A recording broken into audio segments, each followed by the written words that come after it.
my little tip is about. Hi there, welcome back to Colorado and Company. I'm Denise Plant, and if you're looking for a unique Father's Day that won't break the bank and isn't too hard to put together, then you've come to the right place, because our friend crafter Holly Peppin has always another great deal and another great idea. It's good to see you. Thank you. I understand Father's Day is fun to celebrate for you because you and your dad are a lot alike. Very much alike. He thought it was really mandatory There he that is. his girls, there's my dad. He thought it was really important that all of us girls knew how to use tools and the drill bits and the drill presses and all of that. So yeah, a lot of bonding in the workshop. So it kind of led to what you do today because you use that.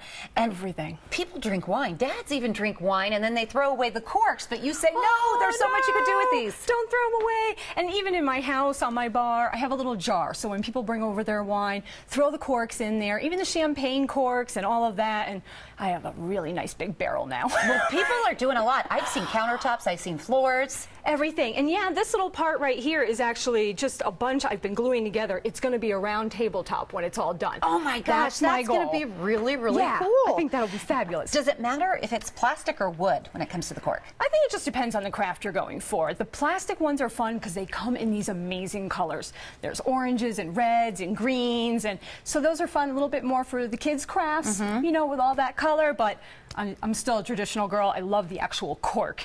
I want to get to what you're making for Father's Day, but first, let's show this really cool frame.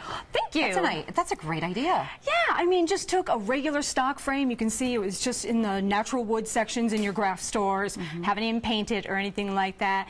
And just with your glue gun, you're just going to go down and... You cut it in half, though, didn't you? I did. And that's kind of like my big tip of the day here. That was something I struggled with a long time. When you go to cut the corks, a lot of people talk, they crack, they crumble, they fall apart. Well, if you take them and throw them in your steamer pot or just put them in a strainer over a boiling pot of water, they will actually puff up and they get soft, almost like a sponge, but not squishy. There's no moisture in them. So when they get all puffy, you take them out, and you're not going to hurt yourself. Yep. And you just go down, you just score it, and it will slide right through like butter. What a great tip. I didn't even know it. Yeah, and you can do them half, or you can do them in little circles, and those are just as cute. But and they slide like butter, like butter. Okay, so today you are going to show us how to make this really cool frame. This is stuff that this will cost what? Maybe $2? Probably, yeah, for just the paper, but everything else I had around my house. You did? Okay. I'm like, you know, I started with the piece of wood, and you can, you know, if your house is more modern, you can get a regular piece of wood, new, paint it up, make it all match your interior. Yeah. Exactly. I happen to like the old and the rustic, so this is just an old 2x4 I had out in my stock. So took all my corks, little bit of heat glue here, and whatever kind of, you know, design you want to set them up into, you're just sticking them on there. And the glue, is it like from the glue gun or a special kind of glue? I like the glue gun. Okay. You could use a lot of them, but especially when you're doing things like this little tabletop, you need it to grab instantly.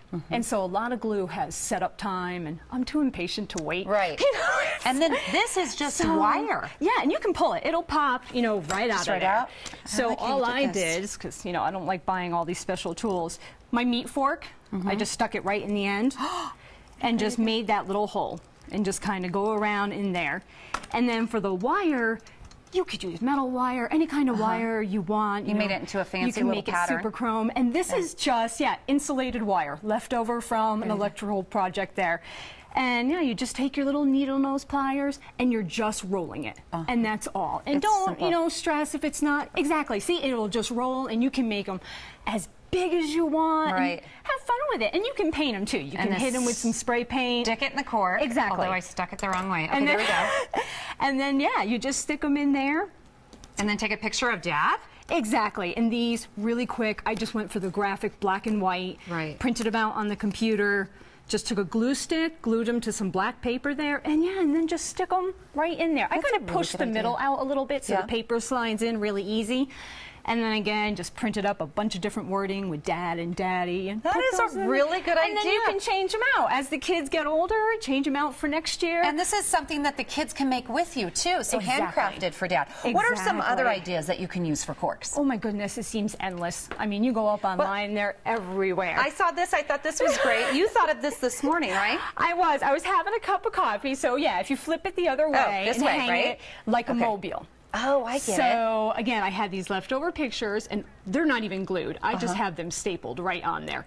And then you can just glue them right to the top and do them with tons of them, different layers. That's really adorable. Well, thank you as always. Absolutely. Great ideas. If you have any ideas or questions for Holly, you can send her an email to painthappy@yahoo.com. That's painthappy@yahoo.com.